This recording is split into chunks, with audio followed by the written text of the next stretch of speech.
Hello, my name is Frankie and I'm the Star Project Coordinator for Yellow Door. Hi, and I'm Sujla Singh, and I work for the Diversity and Inclusion Service, also at Yellow Door. Yellow Door is a charity based in Southampton that works with people who have experienced or witnessed sexual or domestic abuse. We offer a wide range of services to young people and adults. All of these services can be accessed by visiting our website. For more information, go to www.yellowdoor.org.uk, where you'll be able to find out a little bit about each service and how you can make a referral. Today during this session we're going to be focusing on FGM and hopefully helping you understand a little bit more about what that is and helping you learn some of the issues around the topic of FGM. Yes, before we actually go into a discussion of FGM and the different types of FGM, I would like to just talk a bit about the UN Convention of the Rights of the Child. The UN is the United Nations, which was formed in 1945 after the Second World War. Anyway, so the UN Convention of the Rights of the Child came about in 1989, and it was introduced with the aim of protecting children from all over the world and giving them access to things they need. One of the things to think about is, why do we think that children need different rights? Should children have rights that are separate and different from those of adults? If we were in the classroom, we could have this as a discussion, but because we're doing this on video, I thought I'd just put out some ideas. Children are younger, they're dependent on parents for food, home, they may not know where to get help, they're generally more vulnerable. So which is why they came up with a set of rights which are specifically about children's rights and not just about adults. Some examples of these rights can be seen on the next slide. Protection from violence, abuse and neglect, which is Article 19. Article 22 is if a child is seeking refuge or has refugee status, governments must provide them with appropriate protection and assistance. Children must be protected from illegal use of drugs, from sexual exploitation, from abduction, sale and trafficking. Now the reason I'm actually putting some of these rights and articles forward is also so that you have some sense of how some of these rights are violated or ignored, or sometimes adults don't follow them and can actually abuse children. And the reason to actually begin with talking about the UN Convention of the Rights of the Child is because it's important to think about FGM as something that is against child rights and that is a form of child abuse. And so which is why it's important to actually frame this within the context of children's rights. So to help us understand a little bit more clearly what Sujla has started to talk about, we're going to watch a short film which just shows you the story of a young girl, and it shows you a little bit about how she's feeling about what is happening to her. So as we've said, the rights of a child are affected by FGM, and we're going to be looking a little bit about what those are.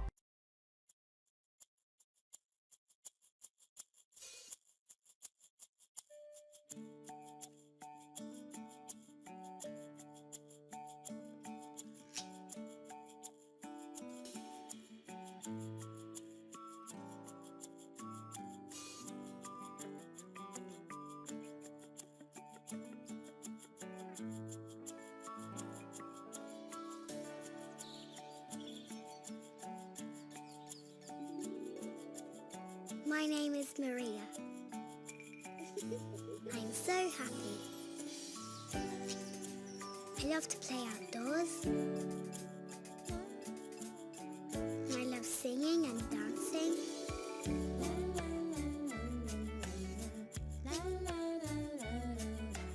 And listening to music.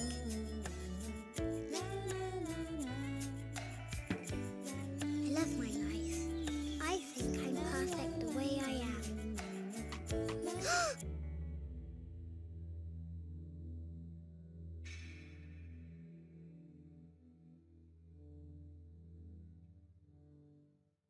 So please, don't harm my body.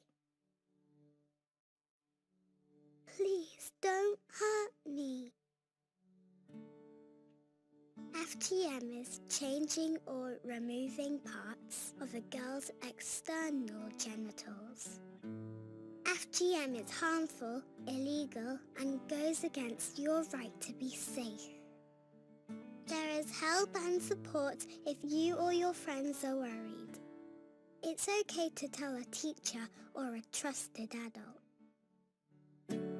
My body, my rights. My body, my rules. No one is allowed to harm me.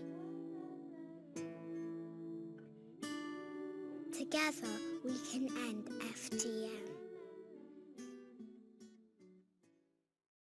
We are going to be starting off by looking at what is FGM. So some of you may have heard of FGM before. In your PSHE lessons, you might understand a little bit about what it is, but FGM stands for female genital mutilation. And there are lots of different definitions and examples which we are going to be covering throughout today's session, but just as the basic understanding, FGM comprises all procedures involving partial or total removal the female genital organs for non-medical reasons. It has no health benefits and harms girls and women in many ways. We are going to be moving on to looking at what the different types of FGM are. We are going to spend a few moments now just talking about the terms and the words used to describe female genitalia. There are lots of different words that can be used, but we're going to be making sure we're using the appropriate terms to help you understand exactly what FGM is, because if we don't understand the genitalia and what we're talking about, we're not going to understand exactly why this is such a form of abuse for women and girls. Okay, so there are different parts to the female genitalia because there are different functions that the female genitals perform, and they're quite complex and multiple, such as childbirth, sexual pleasure, etc. Okay, so if you look at the diagram, what I'm going to do now is talk about the different parts of female external genitals and their functions. I think it's important to understand this so that you understand the different types of FGM and how that can affect girls and women. Okay, so let's begin with the clitoris. The clitoris is a female part of the genitalia which has over 7,000 nerve endings, more than any other part in either males or females, and is there for sexual pleasure. Then you have what's called here the labia minora, which is also the inner lips, and this protects the urinary and vaginal openings and the clitoris. Then you have the labia majora, which is also called the outer lips. Again, the function of the labia majora is protection, but also it stretches during childbirth. So it's a combination of protection, sexual pleasure, and childbirth.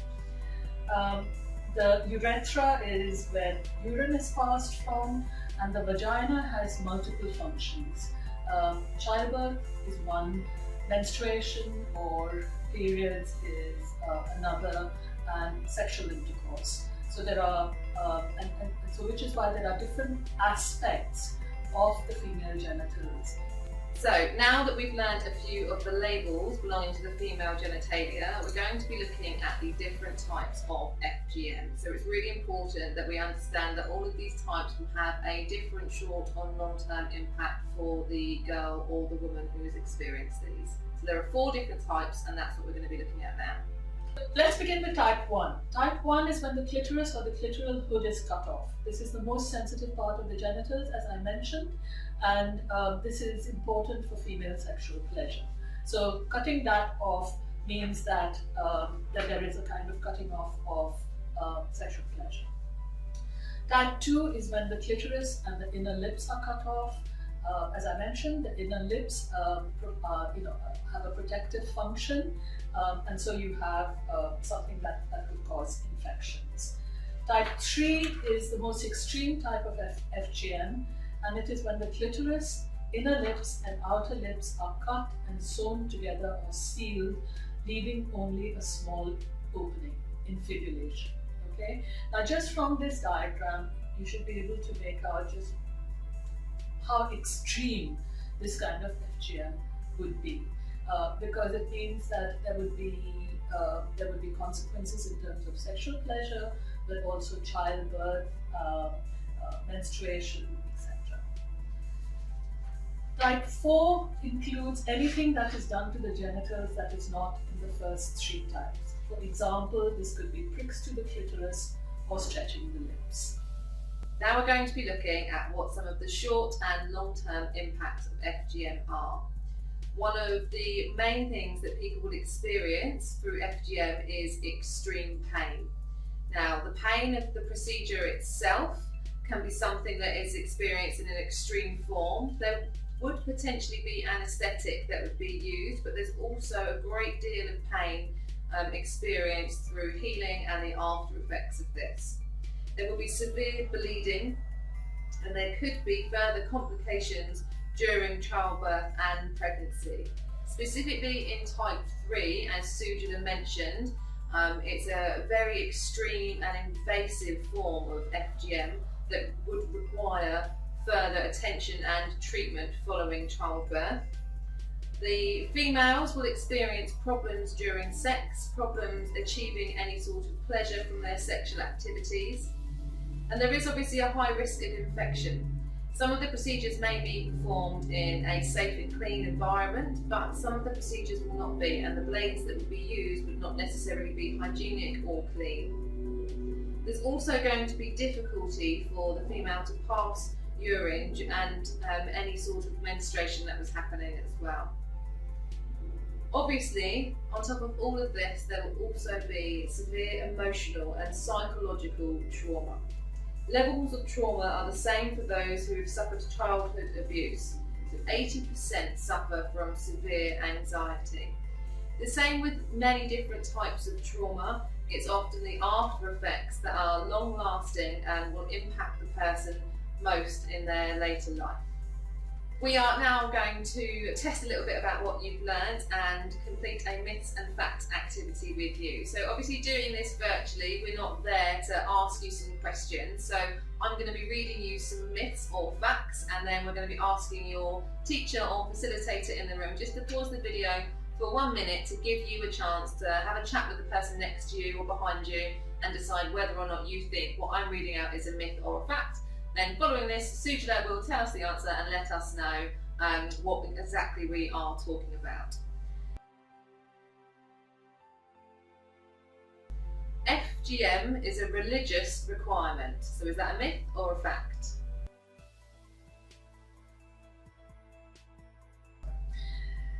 FGM is not a religious requirement, so that is a myth. It predates the Bible and the Quran.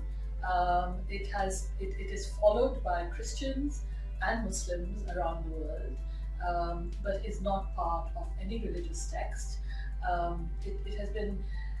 It was practiced on some women in England prior to the 19th century as a way of controlling their sexuality, so preventing them from having sex outside marriage. So it is about patriarchy and control of women's bodies and sexuality, and it is not a religious requirement.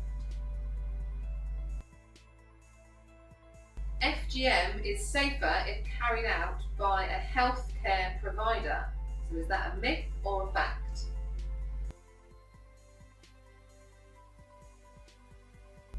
Okay, as I think we said earlier, there is no medical justification for FGM, and it has been increasingly medicalized in countries like Kenya, Nigeria, and Egypt, where it is carried out in hospitals.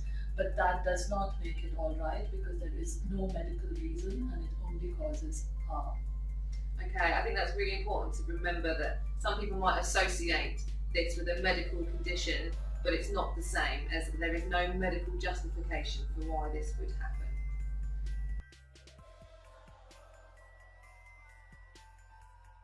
FGM is the same as male circumcision. So is that a myth or a fact? This is false. The equivalent would be like having the shaft and a third of the penis removed. And if you had to compare it to type 3 FGM, that would also involve having the scrotum cut off. So they're completely different procedures. Absolutely, and often male circumcision will be performed for medical reasons as well as religious ones, whereas again FGM is never performed for medical reasons. It is okay to have FGM done abroad. This is false. FGM is illegal in this country, and it is illegal also to take girls abroad to have FGM done there, even if it is legal in the countries where it is performed.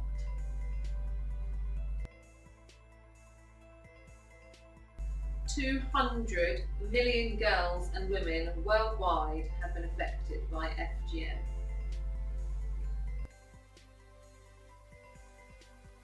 Unfortunately, this is a fact. So it is FGM affects girls and women in 30 countries, over 30 countries worldwide, in various countries in Africa, the Middle East, Southeast Asia, but also the UK and Europe and Canada and the United States. So it is a global issue.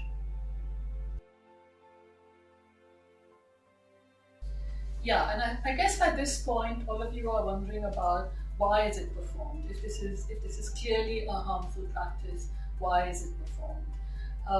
There are various reasons for this. As I said earlier, it is not condoned by any religion, and yet it is performed in the name of tradition and religion. And the tradition is more about controlling of female sexuality, controlling of women, controlling of girls, and so that's where the tradition lies, rather than something that is actually condoned by religion.